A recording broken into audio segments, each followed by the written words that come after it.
ప్రతి ఒక్కళ్ళు కూడాను ఈ భూమి మీద మనం ఎందుకు వచ్చామో తెలుసుకోవాలి. నేను ఎందుకోసం వచ్చాను? నాకు ఒక పెళ్ళాం బిడ్డలు ఉన్నారు, వాళ్ళ కోసం వచ్చానా? రాలేదు. ఎందుకోసం వచ్చానంటే ప్రపంచమంతా తిరగాలి నేను. ప్రతి మనిషి దగ్గరికి వెళ్ళి అయ్యా, బాబు, బుజ్జి, కన్నా, నువ్వు మాంసం తినైనా ధ్యానం చేయనైనా అని అందరితో నేను అందుకోసం పుట్టాను. అదే చేస్తున్నా. జంతువులు కూడా పెళ్ళాం కోసం బిడ్డల కోసం పుట్టవు. మనుషులు పుడతారా? తినడం, పడుకోవడం, పెళ్ళాం, బిడ్డలు, దీనికోసం జంతువే పుట్టదు. చక్కగా అందరితో కలిసి జీవితం కోసం జంతువు పుడుతుంది. చక్కగా ఆ గాలిలో పక్షులని కలిసి ఎగురుతాయి. అవునా కదా? ఆ కలిసి జీవించడంలో ఉంది. అలాగే మనం అందరం కలిసి జీవించడం. మానవులు జంతువులతో కలిసి జీవించడం కోసం పుట్టారు. మానవులు కట్టుకుంటున్నారు, మానవులు జంతువులు చంపుకుంటున్నారు. మనం కలిసి హాయిగా జీవించడం కోసం పుట్టాము. అందరూ కలిసి జీవించాలి. నేను ఒక్కడిని గొప్పవాళ్ళైతే లాభం లేదు, అందరూ గొప్పవాళ్ళు కావాలి. నా ఒక్కడి ఆకలి తీరితే లాభం లేదు, అందరి ఆకలి తీరాలి. నా ఒక్కడి దుఃఖం పోతే లాభం లేదు, అందరి దుఃఖం తీరాలి. అందరూ కలిసి కట్టుగా జీవించడం కోసమే మనకు. అది మన జీవిత లక్ష్యము. మై డియర్ ఫ్రెండ్స్, మనమేమో మేడలో మిద్దెలు కట్టడం కోసం మనం పుట్టలేదు, పక్క వాడితో కలిసి హాయిగా జీవించడం కోసం పుట్టాము మనం. నా పక్కవాడు అంటే నా పక్క ఉన్న కోడి, పిట్ట, పిల్లి, మేలుల్లో మనం అందరం శరీరం వదిలిపెట్టి సరిపోతాం. అది గ్యారంటీ. ఇక్కడ ఉన్న వాళ్ళందరూ కూడా చనిపోయిన తర్వాత మనం వెనక్కి తిరిగి చూసిన తర్వాత నేను సరిగ్గా జీవించానా లేదా అని క్వశ్చన్ మార్క్ వస్తుంది. నేను సరిగ్గా జీవించాను అని మీకు మీరు చెప్పుకుంటే మీ జన్మ ధన్యమైనట్టు. నేను ఇప్పుడు శరీరం వదిలి పెట్టేస్తే, లేకపోతే లక్ష్మణరావు గారు ఇప్పుడు శరీరం వదిలి పెట్టేస్తే, ఇక్కడ ఉన్న మాస్టర్, పిల్లల మాస్టర్ ఇప్పుడు శరీరం వదిలి పెట్టేస్తే అక్కడ పెద్ద పూల వర్షం. సమయం ఎక్కువగా ఉన్నవాళ్ళు, సమయం తక్కువ ఉన్న వాళ్ళకి సమయాన్ని తీసి దానం ఇవ్వాలి. డబ్బు ఎక్కువగా ఉన్నవాళ్ళు తమ డబ్బును తీసి, డబ్బు తక్కువ ఉన్న వాళ్ళ దగ్గరికి డబ్బు ఇవ్వద్దు, వాళ్ళకి పిరమిడ్ కట్టించేవాళ్ళు. నువ్వు పిరమిడ్ ధ్యానం చేసుకోవాలి. ఎప్పుడు చేతికి డబ్బు ఇవ్వద్దు, పిరమిడ్ కట్టించు. లేదా ఒక ధ్యానం పుస్తకం ప్రింట్ చేయి, ఒక ధ్యానం పాంప్లెట్ ప్రింట్ చేయి. ధ్యాన కార్యక్రమాల్లో డబ్బు ఇవ్వడం అనేది, భోజనం పెట్టడం అనేది చాలా గొప్ప కార్యక్రమం. అది చాలా కలిసి మరి ధ్యానం అన్నిటికన్నా గొప్పది. ధ్యానం కార్యక్రమం చేయడం గొప్పది, దానికి వాలంటీర్గా ఉండడం గొప్పది, దానికి సమయాన్ని వెచ్చించడం గొప్పది. మరి ప్రతి ఊరు తిరిగి ధ్యానం చెప్పడం గొప్పది. ధ్యానమే గొప్పది. ఎందుకంటే నో డాక్టర్ నో మెడిసిన్. ఇప్పటిదాకా అది విన్నారు. ఏ డాక్టర్ దగ్గరికి పోవద్దు, ఏ డాక్టర్ దగ్గరికి ఎందుకు పోకూడదు అంటే వాడు డాక్టర్ కాదు కనుక. ఏ మందు ఎందుకు తీసుకోకూడదు అంటే అది మందు కాదు కనుక. వాడు డాక్టర్ కాదు, వాడికి ఏమీ తెలియదు. వాడికి తెలియదని వాడికి తెలుసు కానీ బయటికి చెప్పడం. ఎందుకంటే ఉదర పోషణార్థం బహుకృత వేష కనుక. మై డియర్ ఫ్రెండ్స్, కాషాయ వస్త్రాలు వేసేవాళ్ళు, ఇంకా చాలా మంది ఇలాంటి వాళ్ళందరూ కూడాను పాపం పొట్టకుడి కోసం వాళ్ళు వేయకపోతే వాళ్ళకి డబ్బు దొరకదు, ఇంత భోజనం ఎవడు పెట్టడు. శంకరాచార్యులు చెప్పారు, జటిలో ముండి నుంచిత కేశ కాషాయాంబర బహుకృత వేష పశ్చన్నపించిన పశ్యతి నోడో యుధన నిమిత్తం బహుకృత వేష. పాపం పొట్ట కోసం వాళ్ళు ఎన్నో చేస్తున్నారు. డాక్టర్లు అందరికీ తెలుసు వాళ్ళు ఇచ్చే మందులు ఏది పనిచేయమని చెప్పేసి. కానీ వాడు ఏం చేస్తాడు, తల దించుకుని వాడి వాడి వాడి హృదయాన్ని వాడు చంపుకుని వాడి మందులు రాస్తున్నాడు. నిజంగా చెప్పాయి పనికొస్తాయంటే నేను వేసుకునే మందులు వాడికి ఇస్తున్నాను. నువ్వు చస్తే వేసుకొని మందులు అక్కడ. కనుక my dear friend, do not go to doctors. ఎందుకంటే వాళ్ళు డాక్టర్లు కాదు. Do not take medicines because they are not medicines. ఏమిటయ్యా, ఎవరయ్యా నీకు డాక్టర్? మనమే నీకు మందు, ఇంకొకరు కాదు. భగవద్గీతలో అన్నాడు, ఉద్ధరేద్ ఆత్మనాత్మానం ఆత్మానం అవసాదయే. నిన్ను నువ్వే ఉద్ధరించుకోవాలి, నిన్ను ఇంకొకడు ఎవడు ఉద్ధరించడు. ఎవరైనా గడ్డం గాడి వచ్చి నీ నెత్తిని చేపెట్టేసి నీకు ఇవాళ మోక్షం ఇస్తున్నంటే అది శుద్ధ తప్పు, అది అబద్ధం. ఎవడు ఎవరికి మోక్షం ఇవ్వడు. నా ఫ్లూట్ని తీసుకెళ్ళి వస్తుందా? వస్తుందండి, ఇట్లా నువ్వు నీకు సంగీతం ఇస్తాను ఇవాళ.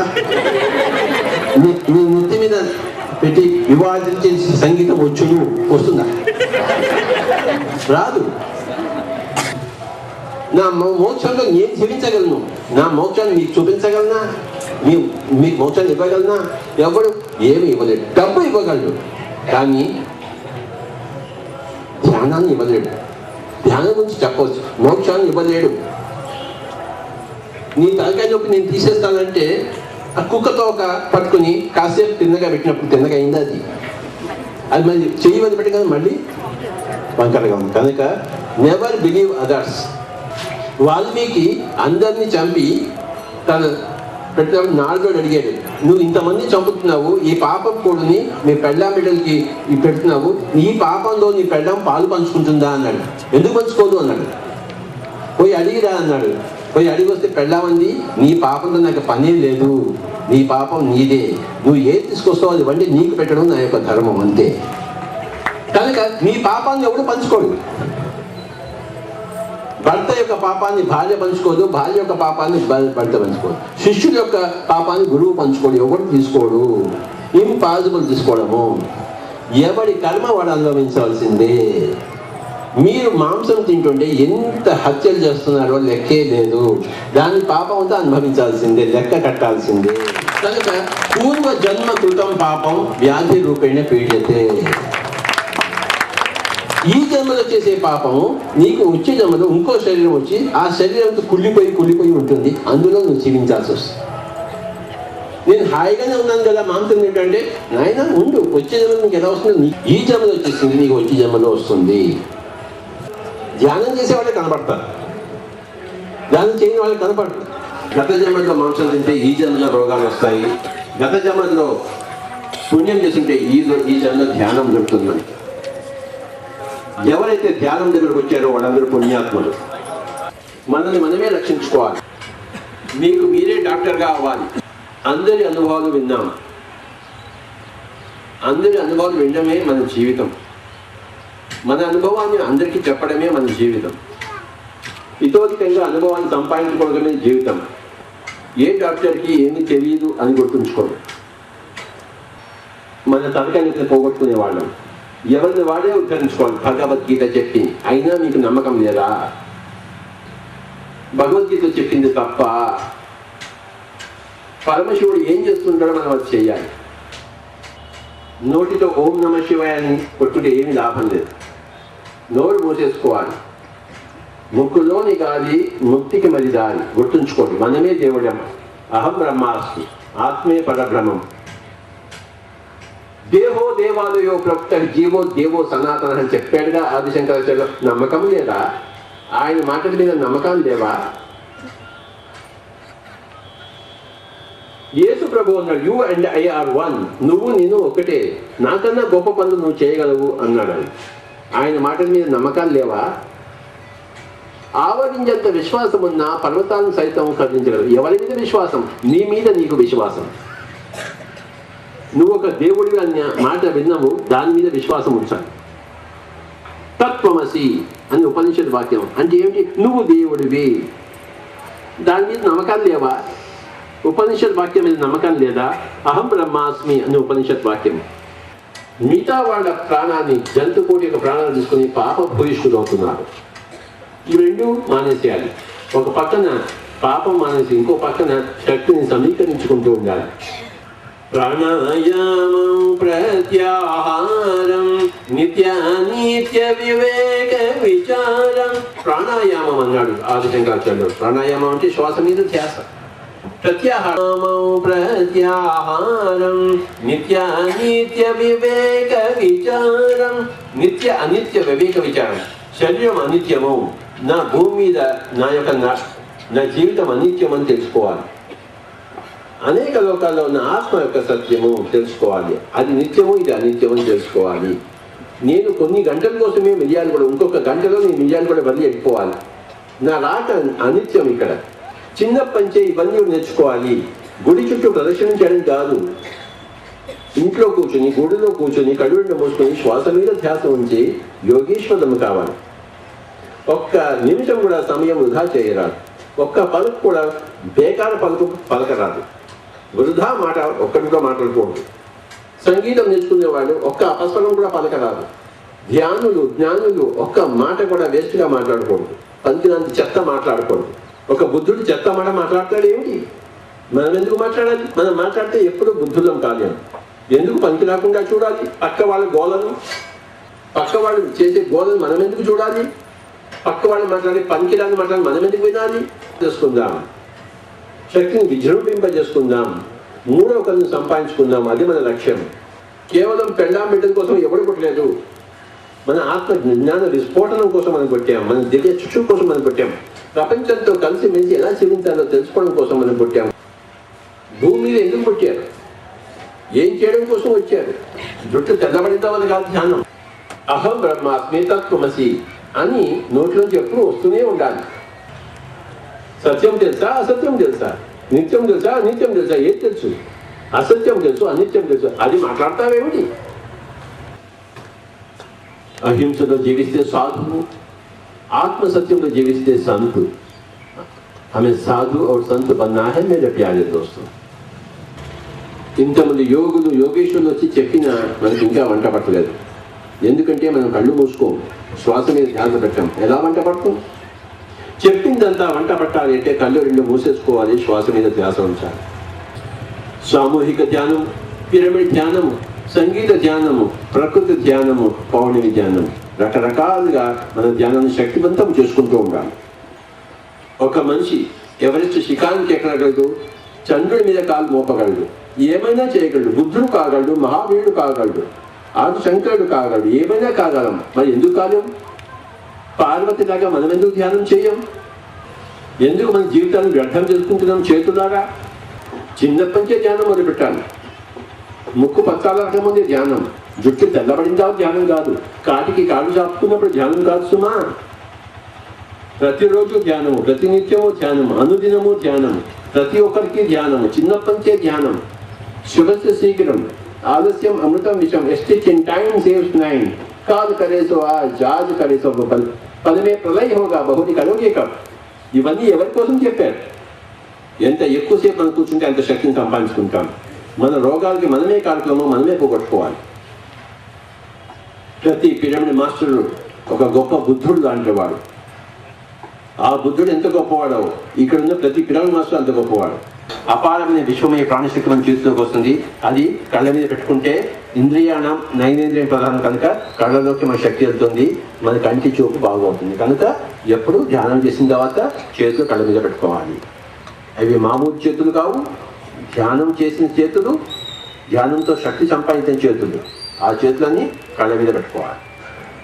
మనల్ని మనమే బాగు చేసుకోవాలి. మన కంటి చూపుని మనమే బాగు చేసుకోవాలి. మన క్యాన్సర్ని మనమే పోగొట్టుకోవాలి. మన కడుపు నొప్పిని మనమే మన బీపీని మనమే పోగొట్టుకోవాలి. మనల్ని మనమే రక్షించుకోవాలి. మన ధ్యానం ద్వారా మనం రక్షించుకుంటాం. ప్రతి ఒక్కరు కూడాను తెలుసుకోవాల్సింది ఏంటంటే చావు ఎప్పుడైనా వస్తుంది. ఆ చావుకి రెడీగా ఉంటూ, చావుకి ప్రిపేర్ అవుతూ, చనిపోయిన తర్వాత మన స్టేజ్ ఎలా ఉండాలో అలాగా ఇప్పటి నుంచి మనం సాధన చేయాలి.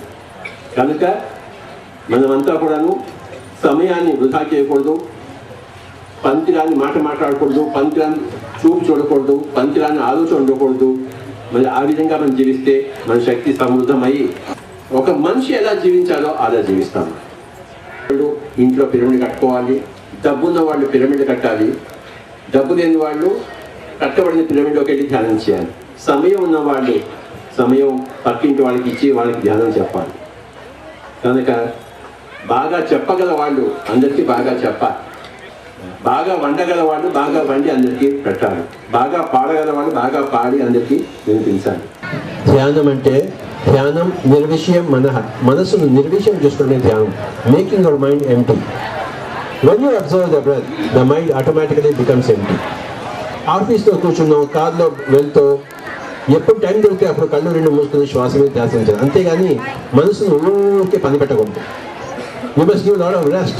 You must energize your mind so that you can become more efficient.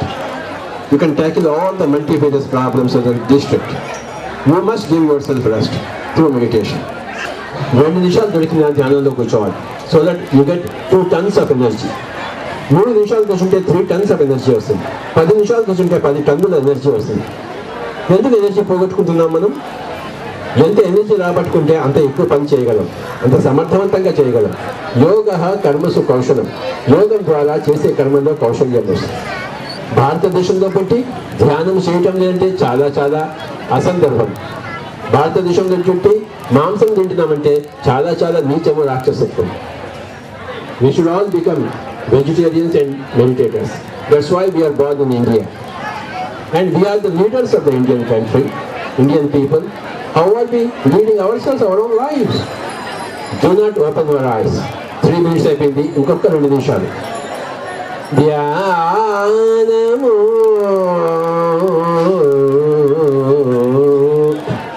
కళ్ళు రెండు మూసి తలపులన్నీ త్రుంచి శ్వాస ధ్యాస ఉంచెనురో ధ్యానము చేసెదము. Forget about your family, your friends, your future, your past, your job, your responsibilities. Become one with your breath. Every now and then you got to energize yourself. Give yourself a break. రాత్రి నిజంగా శరీరానికి rest ఉంది కానీ మనసుకు నిద్ర లేదు, rest లేదు. ధ్యానంలోనే మనసుకు రెస్ట్ వస్తుంది. And you are the mind, you are not the body. Mind is the engine, body is the chassis. ఆఖరి 2 నిమిషాలు. Do not open your eyes. Become one with your breath, my dear friends, my dear gods and my dear masters of this great district, Nalgonda. You are a god to this district. So how should be a god? Yeah.